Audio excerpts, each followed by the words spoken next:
Saudações, seja bem-vindo. Estamos aqui para mais uma devocional, a nossa devocional de quarta-feira. E hoje o tema é as controvérsias de Jesus. E espero que essa mensagem seja realmente edificante para você, assim como foi para mim. As controvérsias de Jesus. Quem estuda e quem já estudou, quem conhece o ministério público de Jesus, já percebeu os embates, os debates, principalmente com os líderes religiosos da época, lá daqueles dias. E muito interessante. Podemos dizer que Jesus é controverso, que Jesus deu uma guinada, que ele colocou o mundo de cabeça para baixo, ou na verdade ele colocou a interpretação da forma correta porque o mundo estava realmente de cabeça para baixo, principalmente em relação a essa interpretação da lei, interpretação das escrituras. E nós vemos que muitas coisas estavam sendo mal interpretadas, que pareciam corretas, pareciam sagradas para aqueles líderes, para aquelas pessoas, e Jesus colocava a coisa no seu devido lugar e mostrava como realmente deveria interpretar aquilo, mas não foi aceito, não foi compreendido. E nós vamos ver algumas dessas controvérsias, alguns desses embates de Jesus. E o primeiro nós vemos já em Marcos 2, de 1 a 12, aquela linda história do paralítico, que os amigos queriam levar até Jesus, mas como estava ali cheio, tinha muita gente, Jesus estava ensinando ali, tinha uma multidão em volta da casa ali, e esses amigos não conseguiam levar o seu amigo paralítico até Jesus, então eles deram um jeito, não teve obstáculo para eles deram um jeito, levaram até o teto, e de lá abriram um buraco e desceram esse seu amigo para que ele tivesse esse encontro com Jesus. E para espanto, né, e surpresa de todos, Jesus não cura, assim, não diz, né, que ele está curado, mas ele diz: os seus pecados estão perdoados, no versículo 5. E numa clara demonstração de que ele é o próprio Deus. E aqueles líderes que estavam ali em volta, assistindo tudo, começaram: opa, que negócio é esse? Como assim perdoar pecado? Só Deus pode perdoar pecado. Exatamente, só Deus pode perdoar pecado. Então Jesus está mostrando que ele é o próprio Deus. E Jesus, sabendo dos pensamentos desses líderes, ele diz, o que é mais fácil dizer? É mais fácil dizer: os seus pecados estão perdoados, ou levante e ande? Então, para que eles soubessem que o Filho do Homem tinha poder para perdoar pecados, ele foi lá e disse ao paralítico: levanta e anda, e ele curou aquele paralítico e mostrou que ele tinha poder tanto para perdoar pecados como para curar aquele paralítico. E uma outra história que está em Lucas, né, 7:36 em diante, que também Jesus fala para aquela mulher, para a mulher pecadora, como diz, está escrito: seus pecados estão perdoados. A mulher que lavou os pés de Jesus, com seus cabelos, e Jesus também nessa passagem ele diz que seus pecados estão perdoados. E também as pessoas ali em volta começaram a se perguntar: como assim? Quem é este que até pecados perdoa? Jesus perdoa. Deus perdoa. Jesus é Deus. E também no Evangelho de Marcos, no capítulo 2, no versículo 13 a 17, tem uma outra controvérsia, que é Jesus fazendo uma refeição na casa de Levi, e entre eles ali, Jesus junto com publicanos e pecadores. E publicanos, como nós sabemos, nós até já falamos aqui, publicanos são aqueles que que são considerados traidores, odiados pelos judeus, porque são judeus que estavam a serviço de Roma, cobrando impostos dos seus próprios irmãos, digamos assim. E pecadores aqueles que não seguiam as tradições judaicas, não seguiam aqueles costumes. E Jesus estava junto com eles, e os líderes não gostaram nada disso e questionaram: como assim? Ele comendo junto com esses pecadores, esses publicanos? E Jesus responde: não são os que têm saúde que precisam de médico, mas sim dos doentes. E aqui cabe a gente dizer que quando Jesus diz isso, ele não está dizendo que os outros são justos, que os outros não são doentes, que os outros não são pecadores. Na verdade, eles não reconhecem isso. Então, eles não reconhecem que estão doentes, não reconhecem que não são justos. Os líderes da época se achavam os caras, que eles não tinham errado, não tinham erros, não tinham pecados. Eram santos. Então, eles eram melhores do que os outros. Na verdade, Jesus está dizendo: olha, aqueles que reconhecem que estão doentes, esses, sim, precisam de médico. E eu sou médico. E isso para nós, né? Nós também só vamos num hospital, nós só vamos fazer uma consulta médica quando a gente reconhece que alguma coisa está errada, que nós estamos doentes, que nós precisamos de remédio, que nós precisamos de um médico para saber, para lidar com o nosso problema. Então, é isso que Jesus está dizendo. E esse é o ensino que devemos reconhecer, que nós somos pecadores, que nós somos doentes, e que esse Jesus, ele veio justamente para nos resgatar e nos sarar das nossas doenças. E outro debate que nós vemos também, no capítulo 2, no versículo 18 a 20, é um debate sobre o jejum. Os discípulos de João e os discípulos e os fariseus, eles jejuavam, mas os discípulos de Jesus não jejuavam. Então lá vem eles de novo questionar: como assim vocês não jejuam? E Jesus diz para eles: como podem os convidados do noivo jejuar enquanto este está com eles? Não podem, enquanto tem consigo. Mas virão dias, quando o noivo lhe será tirado, e nesse tempo jejuarão. Aqui também mostrando que Jesus é o noivo, e que é o motivo de celebração, ele está junto. É motivo de comemoração, mas é provisória. Deus aqui já está mostrando que um dia não estará com eles. Já está demonstrando que ele terá que sofrer, que terá que morrer, e um dia ele vai partir. E aí virão os dias que precisarão, que deverão jejuar. Mas Jesus mostra mais uma vez que ele é o noivo e que ele estando conosco, ele nos traz o quê? Celebração, motivo de alegria, motivo de comemoração.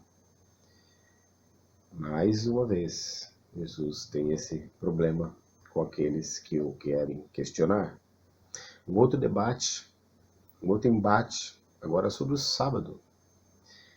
E nos versículos seguintes a gente vê acontecimento com dois relatos sobre o sábado. Os discípulos eles estavam lá arrancando espigas, porque estavam com fome, estavam arrancando para comer. Claro, os fariseus, vendo isso, confrontaram Jesus: como assim? Eles estão colhendo no sábado. E Jesus, mais uma vez, precisa responder, e ele usa as escrituras para responder àqueles fariseus que estavam achando aquilo um absurdo, porque os discípulos estavam errados, eles eram culpados, afinal eles estavam colhendo no sábado. E Jesus usa as escrituras respondendo que, lembrando de Davi com os seus soldados, que comem,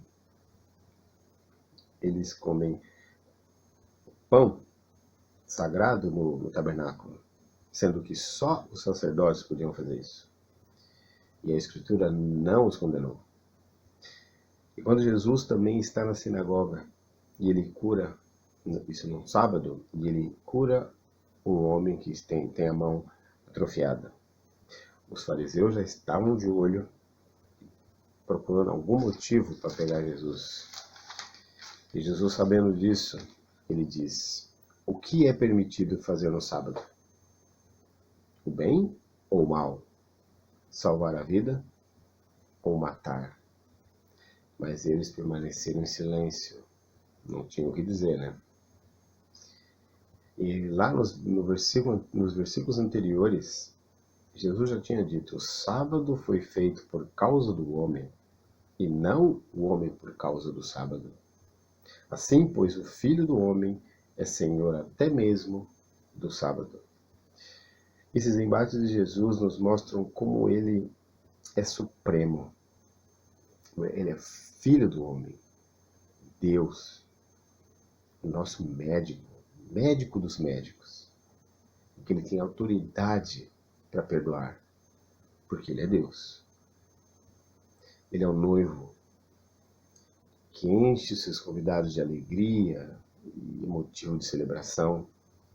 E ele é o Senhor do sábado, o Senhor de tudo. E num outro conflito, temos a questão das tradições. As tradições que tanto sufocam as Escrituras. Os discípulos de Jesus, eles não lavavam as mãos na hora de comer. E que era comum e era da tradição dos religiosos daquela época. E eles mais uma vez questionaram a relação de Jesus. E Jesus ele responde usando a profecia de Isaías: vocês negligenciam os mandamentos de Deus, se apegam às tradições dos homens. E Jesus mostra como o que realmente faz com que o homem se torne impuro. Não é o que entra, o que vai para o estômago, não é o que ele come, porque depois disso é eliminado. Se não é bom, é eliminado. Mas Jesus mostra o que faz o homem impuro é o que sai dele, o que vai do coração, que é o que vem, onde vem os pensamentos maus, onde vem as imoralidades, os roubos, os homicídios, os adultérios, a cobiça, a maldade, engano, a devassidão, a inveja, a calúnia, a arrogância e a insensatez.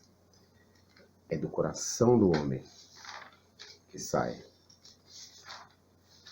todos esses males, que vêm dentro e tornam o homem puro. E uma outra questão também, que tentaram testar Jesus, é sobre o divórcio. Um assunto bem significativo para os dias de hoje, inclusive. Mas essa questão é antiga. A gente não vai se delongar muito sobre isso, porque sobre esse assunto também a gente precisaria de um bom tempo para falar sobre isso e debater sobre isso, porque é realmente um tema delicado.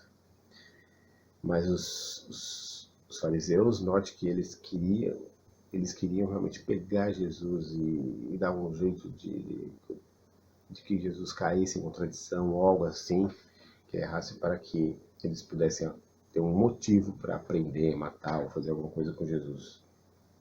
E eles vêm e eles falam do divórcio. Mas Jesus ele responde falando do casamento. Eu me recordo assim, não foi exatamente uma pregação, mas o Hernandes Dias Lopes ele fala um pouco sobre isso. Que ele diz que tem se falado muito em divórcio hoje em dia, mas tem falado muito pouco sobre casamento.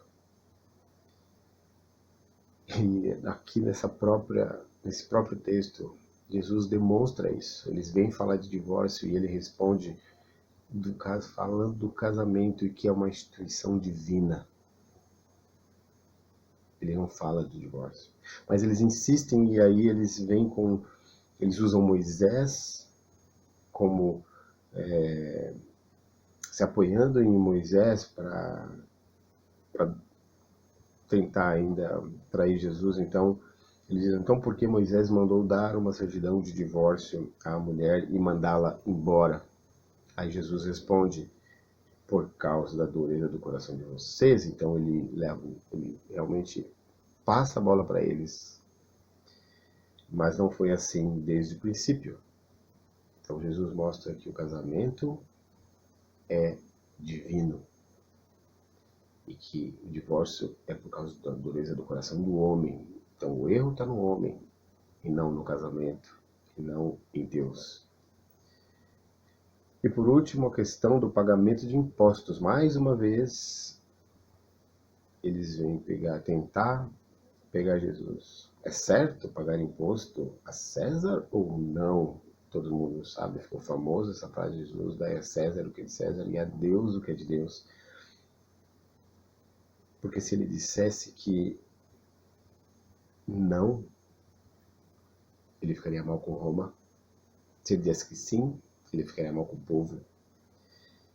E Jesus está dizendo aqui que não está dizendo que existem duas esferas independentes, porque tudo que é de César, na verdade, é de Deus.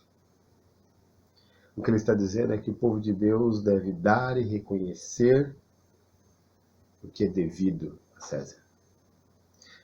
E nesses debates fica bem claro que Jesus é soberano.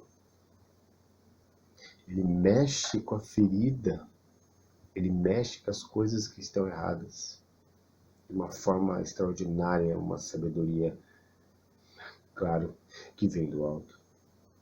Ele coloca o mundo de cabeça para baixo, ou ele recoloca o mundo da maneira como deveria ser.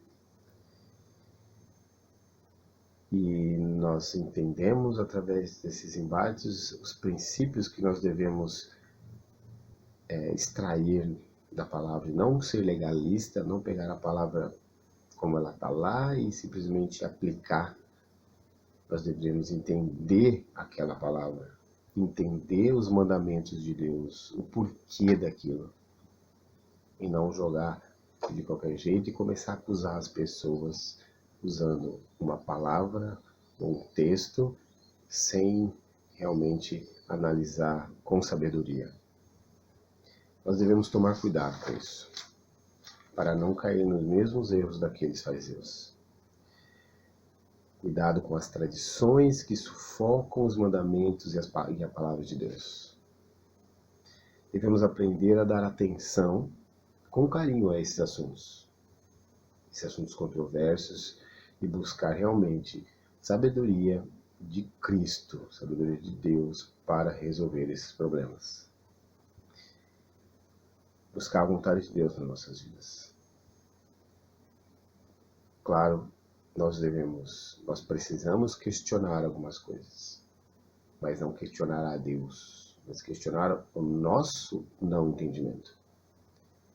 Questionar o porquê daquilo, para entender e saber fazer a vontade de Deus. Eu vou terminar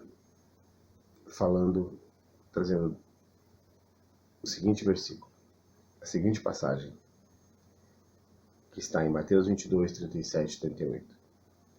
Ame o Senhor, o seu Deus, de todo o seu coração, de toda a sua alma e de todo o seu entendimento. Ame o seu próximo como a si mesmo. Desses dois mandamentos depende toda a lei e os profetas. Todas as questões serão, de certa forma, fáceis de se resolver ou responder quando esses mandamentos estão cravados em nossos corações. Até a próxima, um grande abraço.